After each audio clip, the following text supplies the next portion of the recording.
द्वारपालों। हाँ महाराज। अब आप लोग हमें अपने अपने क्षेत्र के बारे में बताएं कि हमारी प्रजा कैसी है और किस तरह से है, अपना जीवन कैसे व्यतीत कर रही है। सब लोग एक एक करके अपने क्षेत्र के बारे में बताएं। महाराज, मैं अपने क्षेत्र में गया था, वहाँ की जनता बहुत खुशहाल है, अपना जीवन बहुत खुशी से व्यतीत कर रही है, बहुत परम सुख है और आपका चारों तरफ जय जयकार हो रहा है। बहुत अच्छी बात है। इसी तरह से अपने क्षेत्र में देखते रहिए और हमारी ये आज्ञा है कि प्रजा में किसी भी प्रकार का कष्ट हो तो तुरंत हमें सूचित करें। जो आज्ञा महाराज। महाराज की जय हो। जय हो। महाराज, मैं अपने क्षेत्र में गया था तो वहाँ के लोग कह रहे थे, बहुत ही खुशी से नजर आ रहे थे और सबको बहुत खुशी हो रही थी कि आप राजा बने हैं और जनता बहुत प्रसन्न है। बहुत अच्छी बात है। महाराज की जय हो। महाराज, आपकी कृपा हमारे क्षेत्र में बरस रही है, सारी जनता खुशहाल नजर आ रही है।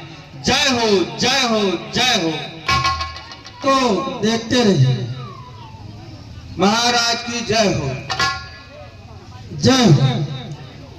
महाराज, प्रजा तो हमारे क्षेत्र में बहुत खुशहाल है, किंतु इस वर्ष वर्षा की कमी से अकाल पड़ गया है, जिससे प्रजा में कुछ तकलीफें हैं। उसका कुछ समाधान करे प्रभु, और सारी तरह से प्रसन्नता है प्रजा में। ठीक है, जाकर उन प्रजावासियों से कह दो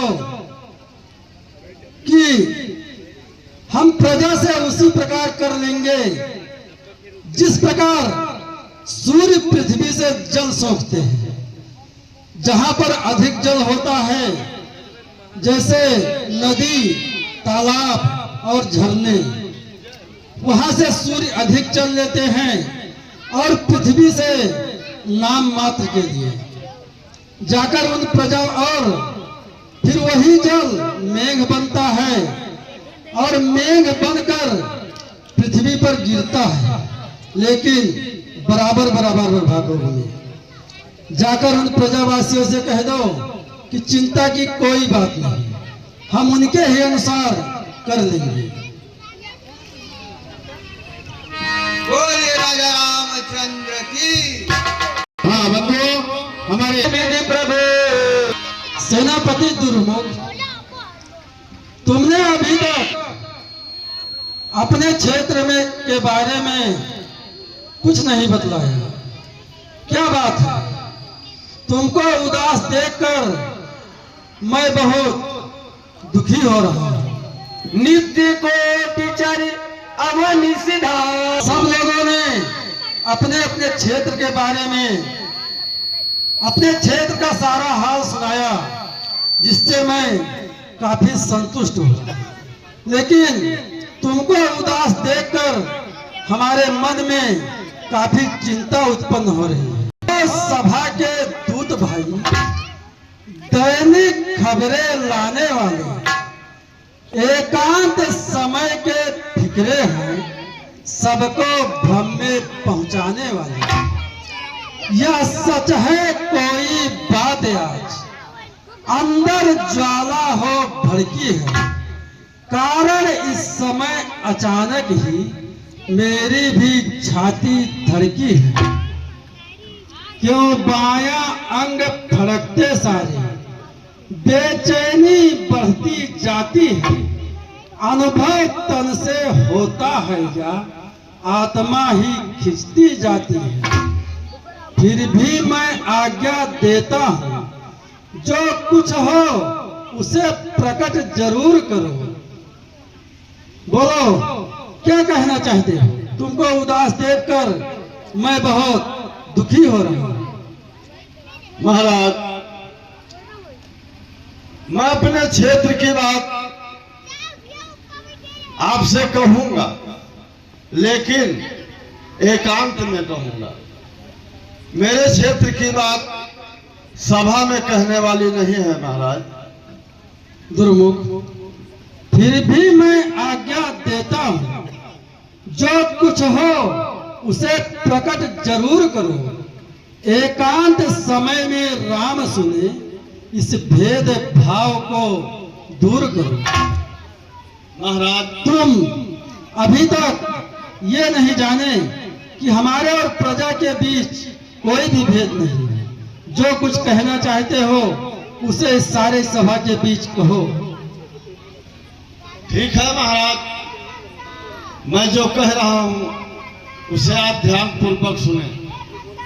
मैं अपने क्षेत्र में महाराज भ्रमण कर रहा था, तो देखा और कानों से सुना मैंने कि एक धोबी था। वो धोबी जो है अपने स्त्री को मार रहा था, पीट रहा था और कह रहा था महाराज कि मैं राजा राम नहीं हूं। फिर क्या हुआ? मैं राजा राम नहीं हूं जो 14 बरस लंका में सीता रही और फिर उन्होंने अपने घर रखा। मैं तुम्हें अपने घर नहीं रखूंगा। और महाराज मार करके उसे निकाल दिया। क्या ये बात सत्य कह रहे हैं? बिल्कुल महाराज, मैं सत्य कह रहा हूं। तुमने यह बात अपनी कानों से सुना? हाँ महाराज, मैंने अपने कानों से सुना। ठीक है, ये राज दरबार इसी वक्त बंद किया जाए। जैसी आज्ञा महाराज। मैं कुछ दिनों के लिए अयोध्या के बाहर जा रहा हूं। प्रजा में कोई शोर उठ रहा है। हमारे पिताश्री कहते थे कि कभी कभी अपना भेष बदलकर प्रजावासियों में जाना चाहिए। प्रजा राजा से क्या चाहती है, क्या मांग कर रही है, उसे चुपके से सुनना चाहिए और उसका मांग पूरा करना चाहिए। इसलिए मैं अयोध्या के बाहर जा रहा हूँ। लेकिन तुम्हें यह बात गुप्त रखनी होगी कि हम अयोध्या में नहीं हैं। जो आज्ञा प्रभु। तो बिल्कुल राम राज जगह कहा जाता है, राम राज्य है। बिल्कुल, बहुत बढ़िया राज चल रहा है। ना अन्न की कमी, ना धन की कमी, ना वस्त्र की कमी। प्रभु को ऐसा राज चल रहा है कि यह राज में है कोनो कमी नहीं रहेगा। हाँ बिल्कुल, प्रभु राम जैसा महाराज हम लोगों का राजा मिली ना, कभो न मिली भैया। तमाम पीढ़ी से एक राजा भय, लेकिन देखा तो हो कोई कर वसूल लेते हैं तो गरीब बनाई देते हैं अमीर के यहाँ। हाँ। लेकिन भगवान राम देखो कैसा राज कर रहे हैं कि कौनो प्रजा के यहाँ अपने लड़का घसमानत है। सब तो ठीक है, लेकिन महाराज कुछ काम गलत किया। भैया गलत का किहिन ही कुछ किहिन वैन आई है, लेकिन अब जौन भवा तौन ठीक है, हम तो का कह सके थे। हाँ, लेकिन कहा तो करबे करिए आप।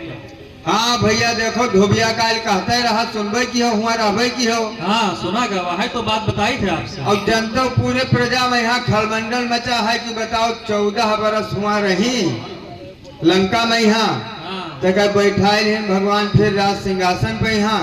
हाँ। अब हम तो कहे का फायदा है, हम तो कहा कह सके थे। हम लोग तो खाली कह सके थे, कुछ कह नहीं सके थे।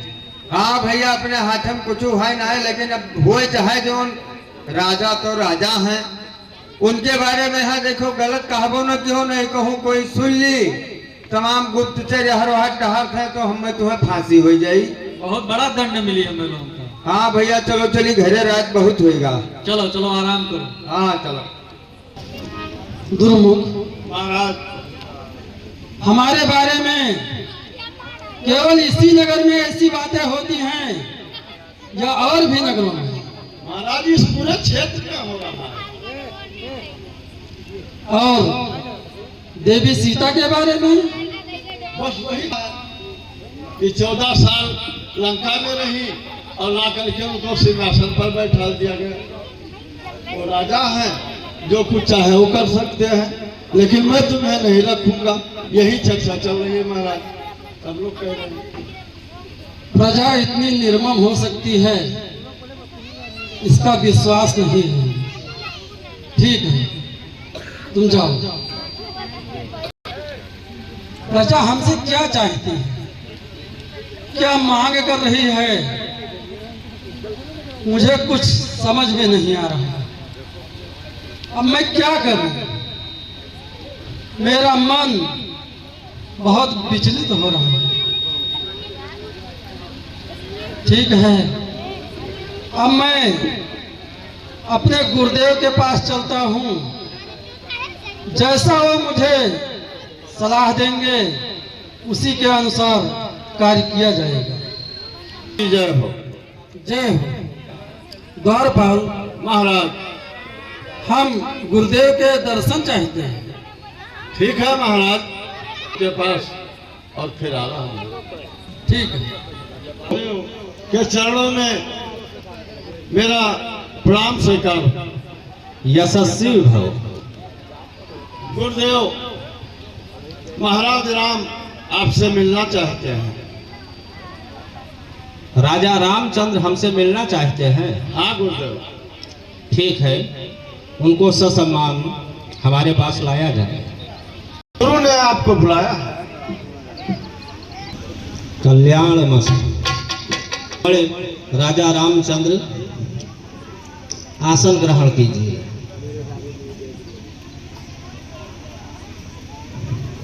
राजमहल में सब कुशल तो है? चारों तरफ कुशल है गुरुदेव, परंतु क्या? हमारे मन को एक अशांति ने घेर लिया है।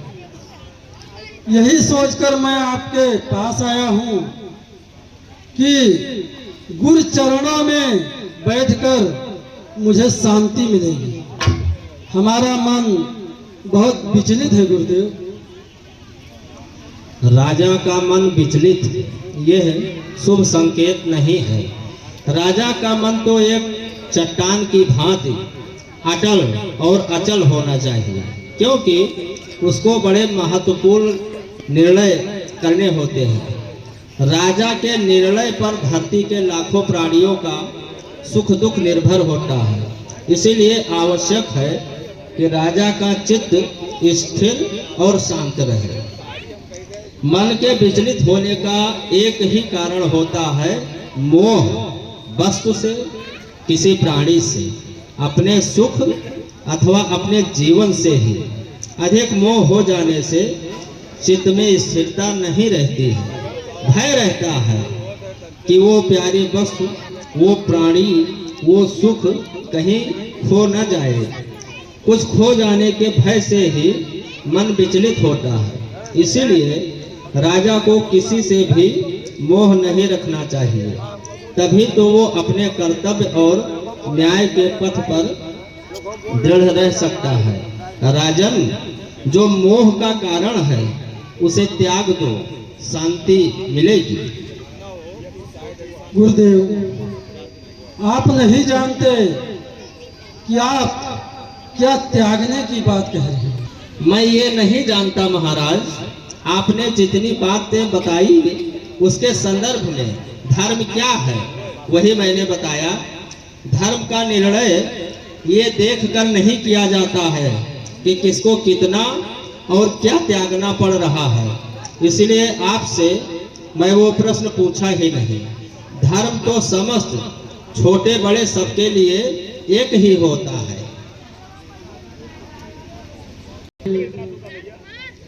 गुरुकुल में आप ही ने तो कहा था कि धर्म कोई जड़ वस्तु नहीं है जिसे पत्थर की भांति एक जगह पर रख दिया जाए। धर्म कठोर और व्यक्तिगत होता है। अवश्य, किस परिस्थिति में किस मानव का क्या धर्म है, क्या कर्तव्य है, इसका ठीक निर्णय उस मानव की आत्मा ही कर सकती है, क्योंकि वही उसके आगे पीछे के कर्मों के साक्षी होते हैं। आत्मा ही सबसे बड़ा गुरु है। इसीलिए जो अपनी वही धर्म है। ठीक है गुरुदेव, इस ज्ञान के लिए आपका बहुत बहुत धन्यवाद गुरुदेव। प्रभु आपको सन्मार्ग पर चलने की शक्ति दे। ओम शांति शांति शांति। ठीक है गुरुदेव, अब मुझे आप आज्ञा दीजिए।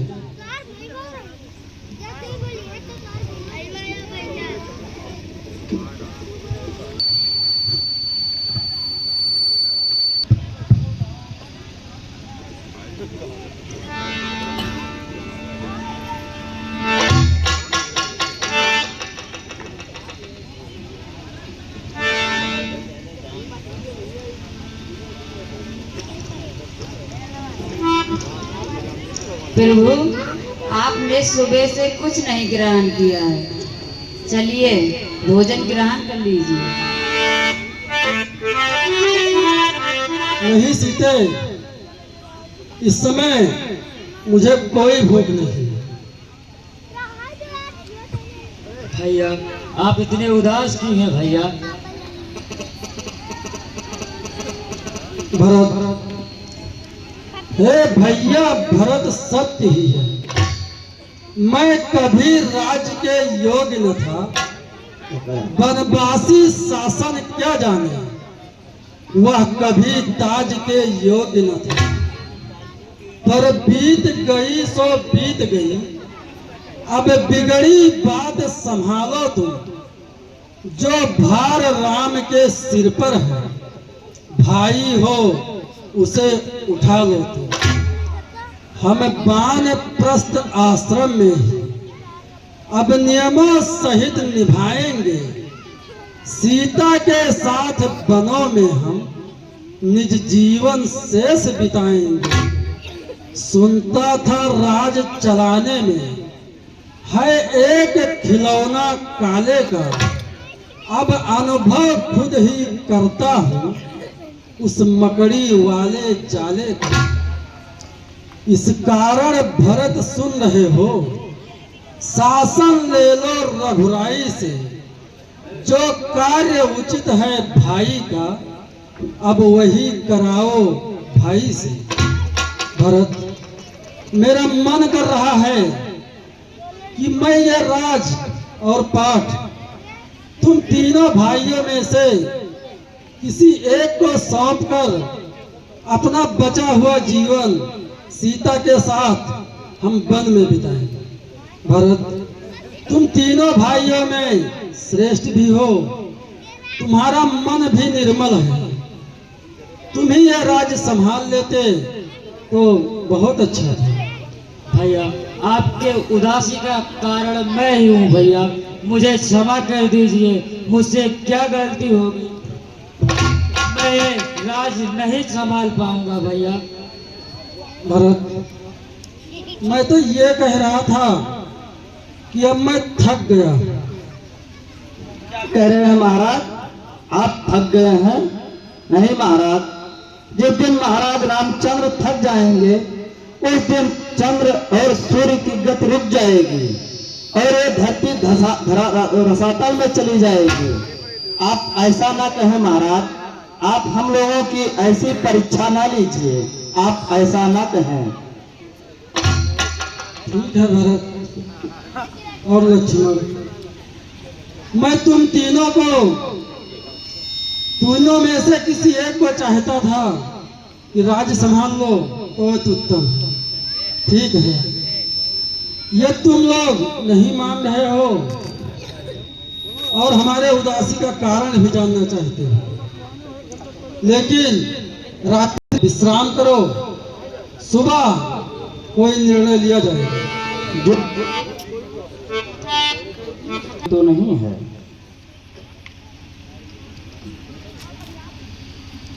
हाँ भैया, लगता है हमारे नहीं कारण कुछ है। हमें भी लग रहा है महाराज हमसे कुछ छुपा रहे हैं। कुछ तो छुपा रहे हैं। भरत, भैया अब भी मैं कह रहा हूं कि कोई एक राज्य संभाल लो। लक्ष्मण, कहिए भैया। हमारी इच्छा है कि तुम ही ये राज संभाल लेते तो बहुत अच्छा था। नहीं भैया, हमें रात का कुछ नहीं चाहिए। शत्रुघ्न, हाँ भैया, तुम हम तीनों में से सबसे छोटे हो, इसलिए तुम ही ये राज संभाल लो तो हमें बहुत शांति मिलेगी। नहीं भैया, हम नहीं संभाल सकते।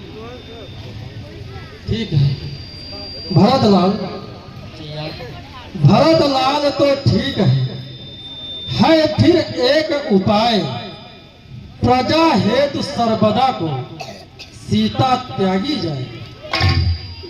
महाराज, प्रजावासियों में एक जोर का शोर उठ रहा है कि हमने सीता को अपने राज सिंहासन पे बिठा दिया, क्योंकि वो कुछ दिनों तक लंका में रहकर आई है। इसलिए ये तुम लोग राज्य भी नहीं ले रहे हो, तो हमारे मन में यह विचार है कि क्यों न सीता का ही त्याग कर दिया जाए। परंतु महाराज, माता सीता का तो वहाँ अग्नि परीक्षा हो चुका है। हे महाराज, व्यर्थ है यह सब राय उपाय। जांच अग्नि से हो चुकी, फिर भी त्यागी जाए। हे दीनानाथ, दया करिए, छाती छलनी हो जाती है। शब्दों की नहीं लड़ी है ये, सूलों की लड़ी कहाती है। निर्दोषी नारी दंड पाए, क्या ये अधर्म का काम नहीं? ऐसे कामों को करके क्या रघुकुल होगा बदनाम नहीं? अबला अर्धांगिनी महासती निर्दोष निकाली जाती है। पृथ्वी आकाश देखते हैं, कौशलपुर कितना घाती है। धिक्कार इस प्रजा पालन पर, जो इस सिर पर चढ़ जाए प्रजा। संतोष पूर्ण शासन पर भी पूरा संतोष न पाए प्रजा। महाराज, आपके इस प्रजा पर लाख लाख धिक्कार है, जो आप जैसे न्यायशील राजा के होते हुए पूरी तरह से संतुष्ट नहीं हो रही है।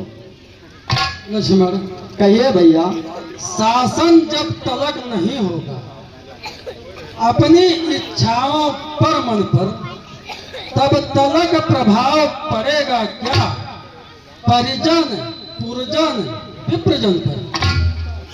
जनता पर भेंट चढ़ा दूंगा, गृह लक्ष्मी क्या गृह जीवन को, पर उसकी इच्छा के विरुद्ध कर सकता कभी न शासन में। जिस जगह आंच से जांच हुई, आंदोलन वहां न उठा है। कप निश्चर दल विश्वास से सीता पर श्रद्धा रखा है। भैया, परंतु जब बांदर दल, बांदर भालू और निशाचर सब लोग माता सीता पर श्रद्धा रखते हैं, तब किस लिए आप उन्हें छोड़ने की बात कर रहे हैं? लक्ष्मण, संकित है अवध इसी से मैं सीता का त्यागन करता हूँ। मन से सर्वदा असंभव है, तन से ये साधन करता हूँ। राज आज्ञा भाई की आज्ञा, मस्तक पर धरनी है तुमको। सुनते हो कल ही बड़े भोर, या सेवा करनी है तुमको। छोड़ आना होगा कल संध्या हो जाने के पीछे, वह खाली रथ लाना होगा। लक्ष्मण, कहिए भैया। हमारी आज्ञा है कि तुम ही कल सीता को रथ में बिठाकर कहीं कोई भीषण जंगल में छोड़ आओ। ये हमारी आज्ञा है, और भाई की आज्ञा का पालन करना तुम्हारा धर्म है। और मैं भाई और एक राजा की आज्ञा से कह रहा हूँ, जिसे तुम पालन करो। जो आज्ञा भैया। ठीक है।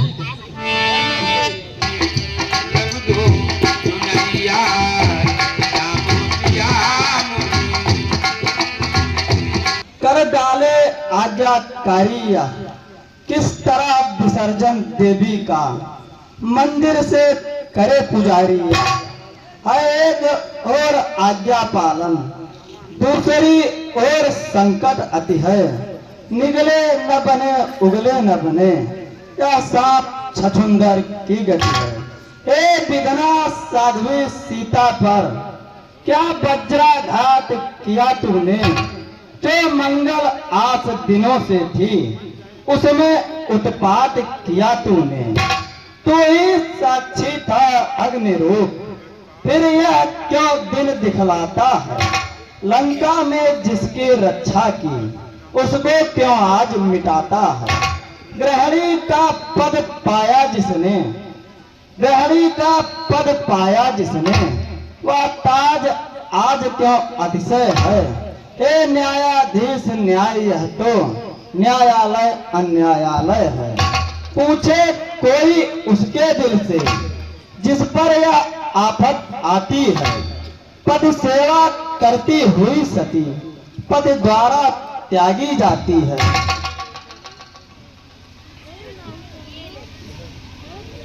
लक्ष्मण, कहिए महाराज।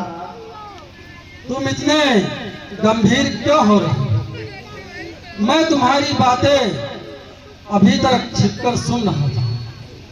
भैया, हे लक्ष्मण, रोना है कर्म अधीरों का, साहस से संकट सहे सदा, कर्तव्य यही गंभीरों का।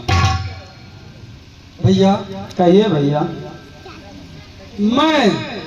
मैं स्वयं जानता हूँ सीता निर्दोषनी है, निष्कलंकिनी है, गुड़ की खानी है, छत्राणी है, विदुषी है, जनक नंदिनी है। भैया, कहिए भैया। कह लो उससे सब कुछ कह लो, जो उनको आज त्यागता है। उनका कोई अपराध नहीं, फिर भी रघुराज त्यागता है। रखेगा कोठी वाला सा, घाटा जो हो सह जाएगा। उजड़े घर बार किंतु राजापन नहीं मिटाएगा।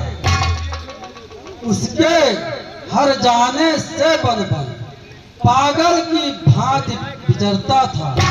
जिसके छुटकारे के पृथ्वी लोथों से लथपथ करता था।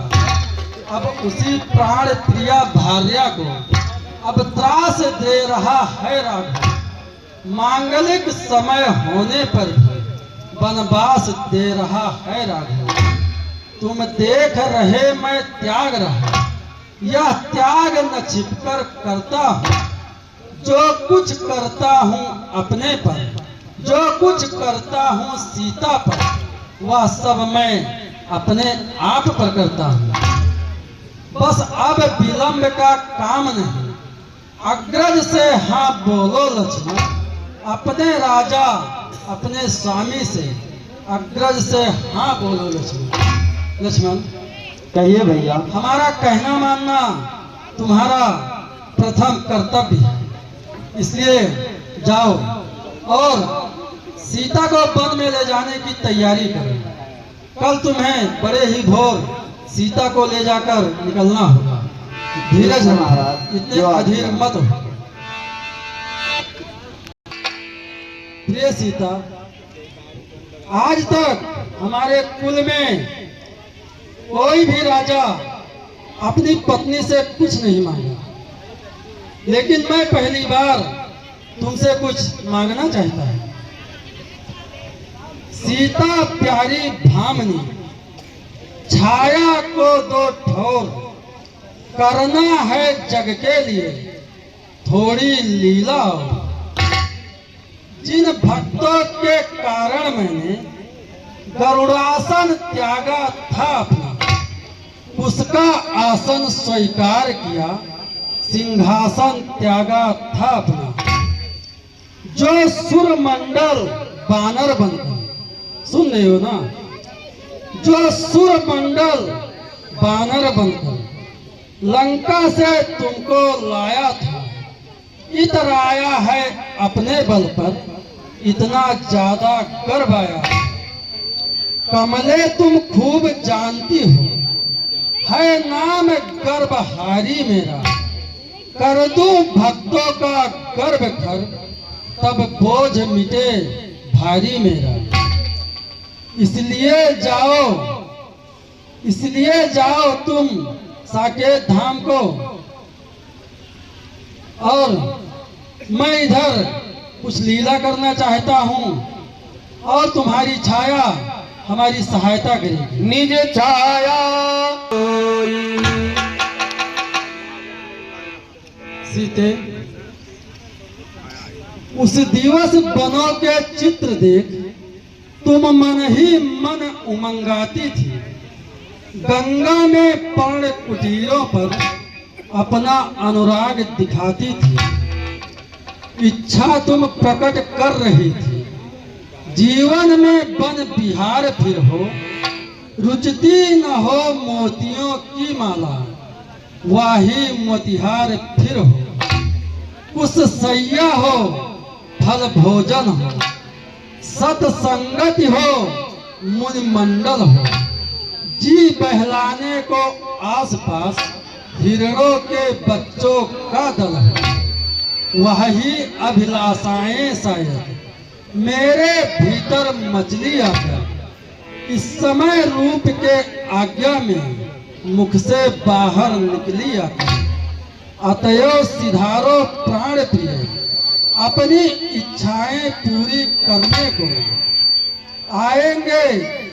तुम्हें लक्ष्मण सुबह तुम्हें रथ में बिठाकर अपने साथ ले जाएंगे, और तुम भी तो इच्छा प्रकट कर रही थी कि कुछ समय हम फिर से वनों में दें।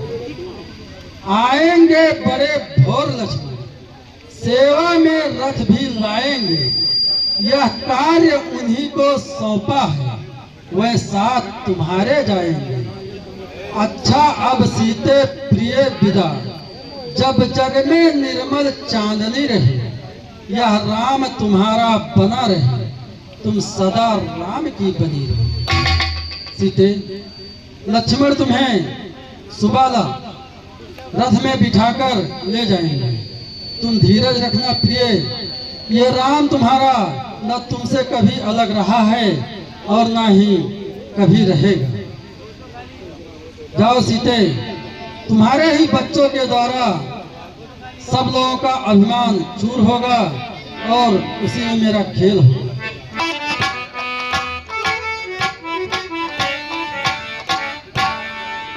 रोते क्यों अकुलाते हो, अपनी छत्राणी भावज से क्यों करुणा रस बरसाते हो। छत्री के नेत्र रुधिर ही से वर्षा से शोभा पाते हैं, घननाद जीतने वाले को ये आंसू नहीं सुहाते हैं। इसलिए धीरता धारण कर सब छुपा भेद खोलो लक्ष्मण। क्या सोच रहे, क्या देख रहे, क्या चिंता है बोलो लक्ष्मण। लखनलाल, तुम्हारे चिंतित होने का क्या कारण है, उसे बताओ। माता, अच्छा होता एक लंका में सो जाता शक्ति बाण से मैं, या रावण के रण सागर में धो लेता हाथ प्राण से मैं। यह दिन तो नहीं देखता जो जीता हुआ मर रहा हूँ, अपने मन मंदिर की माँ पर उसमें आघात कर रहा हूँ। कहने में थर्राती जिह्वा, चुप रहने में दम घुटता है। वह उदासीन ऋणिया हूँ मैं, जो भीतर भीतर लुटता है। आज्ञा का बरछा भाई ने मारा है मुझ हत भागी के, है अत्याचार धर्म का ये, जो सिर पर है अनुरागी के। लक्ष्मण, भाई भाई की आज्ञा को बरछा पहचान भूल की है। उनकी बाज्याज्ञा भी हो तो अपने को छड़ी फूल सी है। वह मेरे और तुम्हारे क्या, सारे ही जग में हितकर हैं। सूरज बंसी राजेश्वर हैं, रघुकुल के गौरव रघुवर हैं। वह बरछा कैसे छोड़ेंगे जब दृष्टि विश्व के हित की है। तुम धीरज धर कर ये कह दो, दासी को क्या आज्ञा दी है, तो बताओ हमारे लिए क्या आज्ञा किया है। माता, छात्र रमा हो तुम, मन मंदिर की प्रतिमा हो तुम, महिमा हो तुम, सुखमा हो तुम, अरिमा हो तुम, अर्जुन और गरिमा शर्मा। हो तुम। लंका में भैया, लंका अर्जुन और बजा शर्मा दिया, के रूप से संपर्क पर करें। अवध वध किए देता है। वह बास अशोक वाटिका का सारे शोकों का नेता है। भारत की ऊंची नारी का तुमने तो चरित्र दिखाया है, पर अवध वासियों ने उसको अत्यंत बुरा बतलाया है। यदि वहां लंका में प्राण गवा देती माता, तो सच्ची पतिव्रताओं की पदवी को पा लेती माता। यह नहीं समझती मूर्ख प्रजा कि अग्नि परीक्षा दी तुमने, पति के हित निज प्राणों को रख, पति की भी पत रखी तुमने। है यही भेद जिसके कारण भाई ने यहाँ पठाया है, बेटे के हाथों ही उसकी माता को वन भिजवाया है। लक्ष्मण सुनो, खुद भी छत्री होकर रोते, छत्राणी को भी रुला रहे, वे बात बात को बढ़ा रहे, इतनी व्याकुलता दिखा रहे। मैं आज्ञाकारिणी कहलाकर अब तक आज्ञा की भूखी थी, बड़भागिन हूँ इस आज्ञा से, खिल गई कली जो सूखी थी। पति के प्रत्येक सुख दुख में पत्नी ही हिस्सा लेती है, सीता बन के संकट सहकर उनको यश शासन देती है। हे विधना, तू जो सच्चा है तो साच नहीं जाने पाए, वह शासन करे कुशलता से, उनको न आँच आने पाए। देवर सानंद लौट जाओ, प्रभु से प्रणाम कहना मेरा, साथ ही साथ इतना संदेश उन चरणों में रखना मेरा। अवधेश्वर का कुछ दोष नहीं, वह इस लीला में बेबस है, सीता सब जगह उन्हीं की है, वह ही सीता के सर्वस्व है। तुम लौट जाओ लक्ष्मण। माता, आप मुझे अयोध्या वापस जाने की बात कर रही हो? नहीं, यदि आज तक होता रहा रघुकुल में अन्याय, तो कौन अवध किसका अवध, कौन अवध को जाए। रघुनाथ अवध का राज करें, मैं वहां नहीं अब जाऊंगा।